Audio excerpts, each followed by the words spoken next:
Hello everyone, আশা করি সবাই ভালো আছেন। আজকে আমি একটা নতুন ভিডিও নিয়ে আপনাদের সামনে আবার হাজির হলাম।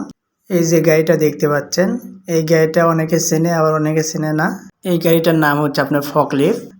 এই গাড়িটার কাজ হচ্ছে মূলত আপনার মাল লোড আনলোড করা। এই গাড়িটা দিয়ে আপনার দেখা যায় 15-20 জনের কাজ একাই করতে পারে এই গাড়িটা দিয়ে। এমনকি এই গাড়িটা দিয়ে অনেক সময় দেখা যায় কম লাগে। শুধু তাই নয়, এই গাড়িটা দিয়ে দেখা যায় ট্রাক থেকে অনেক সময় অনেক ভারী ভারী মাল আসে, সেগুলো কিন্তু 10-15 জন মিলেও কিন্তু নামানো সম্ভব হয় না। সেগুলো মাল কিন্তু অতি সহজে লোড দিতে পারে, এমনকি আনলোড করতে পারে, এমনকি রিস্কও থাকে না ওইগুলো মালের নষ্ট হওয়ার। এই গাড়িটার কিন্তু একটা বিশেষ গুণ রয়েছে, আপনি মাল লোড দিয়ে কিন্তু সামনের দিকে এমনকি পিছন দিকে দুই দিকে যাইতে পারে।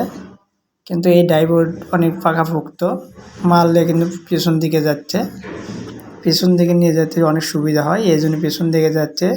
সামনে অনেক বোঝাইকৃত মাল রয়েছে, এই কারণে সামনে দেখা যাচ্ছে না, এই কারণে পিছন দিকে যাচ্ছে। এই যে গাড়িটা দেখতে পাচ্ছেন, এই গাড়িগুলো কিন্তু সব জায়গায় দেখা যায় না।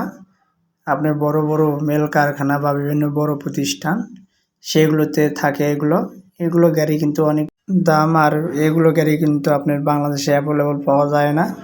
বড় বড় মেল কারখানাতে থাকে, আর এগুলো গাড়ি হচ্ছে জাপানি গাড়ি, বাইরে থেকে ইনপুট করে আনতে হয়। ওইদিকে মাল আনলোড করে কিন্তু আবার এই দিকে আসলো। দেখেন এখন কিন্তু তেলের ড্রাম তোলা হবে এটাতে।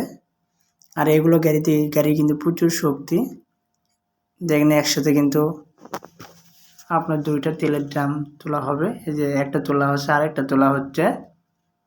দেখেন 2জন মিললেও কিন্তু ঠেলে তোলা যাচ্ছে না, এক একটা ব্যারেলে কিন্তু ভর্তি তেল রয়েছে। দেখেন 2জনে ঠেলে তুলতেছে। দেখেন 2টি তেলের ড্রাম কিন্তু একসাথে কিন্তু তুলে নিয়ে যাচ্ছে একাই, অতি সহজে, এমনকি সময়ও কম লাগে কিন্তু এই গাড়িগুলোতে আপনি ক্যারি করলে। আর এই ড্রাইভার ভাইটা কিন্তু অনেক পাকাপোক্ত, অনেক আগের থেকে এই গাড়িটা চালাই, তার অনেক অভিজ্ঞতা রয়েছে। আর এগুলো গাড়ি কিন্তু আপনার ব্যাটারি চালিত, চার্জ দিতে হয়। এই গাড়িগুলো কিন্তু অনেক গতিও রয়েছে। দেখেন অনেক, এই যে গ্যাপটা আছে, গ্যাপ কিন্তু ধরে অনেক সূক্ষ্মভাবে পার হচ্ছে। দেখেন এই যে গাড়িগুলো কিন্তু অনেক গতি, মাল নিয়ে কিন্তু অনেক জোরে যাচ্ছে। এখানে মাল আনলোড করা হবে এখন ড্রামগুলো।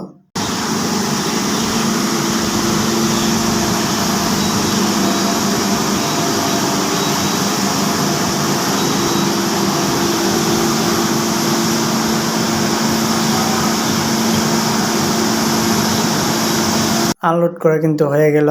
দেখেন পেছন দিকে যাচ্ছে কীভাবে, একটু পর সামনে আসবে। এই যে দেখেন ড্রামগুলো কিন্তু দাঁড় করাই দিবে। এই যে দেখেন অনেক সুন্দরভাবে কিন্তু দাঁড় করাই দিল, কোনো ব্যাপারে না, 1-2 ব্যাপার। আরেকটা দাঁড় করানো হবে। দেখেন এই যে ভর্তি ড্রামটা কিন্তু টেনে এদিকে আনতে পারতেছে না, এত পরিমাণে ওয়েট এগুলোর। দেখেন এই যে এটা দিয়ে কিন্তু অনেক সহজেই মনে হচ্ছে তুলে দিল।